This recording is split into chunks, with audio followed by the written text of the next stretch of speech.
Upacara HUT Kemerdekaan Republik Indonesia ke-75 yang berlangsung di halaman kantor Gubernur Aceh tersebut diikuti oleh seluruh Forkopimda Aceh dengan menerapkan protokol kesehatan pencegahan COVID-19. Selain jumlah peserta upacara yang terbatas, peserta upacara juga diwajibkan untuk menggunakan masker dan duduk berjarak. Pelaksana tugas Gubernur Aceh Nova Iriansyah yang bertindak sebagai inspektur upacara pada peringatan Hari Ulang Tahun Kemerdekaan Republik Indonesia ke-75 tersebut, kepada awak media menyampaikan walaupun di tengah pandemi COVID-19, namun semangat memperingati kemerdekaan Republik tetap dilakukan.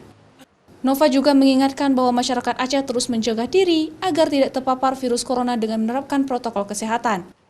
Menurut Nova, tingkat risiko penyebaran virus corona di Aceh termasuk yang paling tinggi di Indonesia dan tingkat kesembuhan yang rendah. Selamat Hari Ulang Tahun ke-75 Dirgahayu Republik Indonesia, panjang umur negeriku. Yang kedua, semangat Hari Ulang Tahun Kemerdekaan masih tetap tertancap di dada kita, sehingga dalam suasana yang prihatin pun COVID-19 kita tetap melanjutkan tugas-tugas negara, tugas-tugas untuk rakyat, walaupun harus dikondisikan sesuai protokol kesehatan.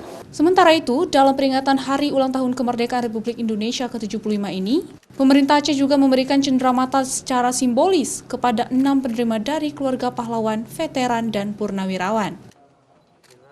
Mustajab, Kompas TV, Banda Aceh.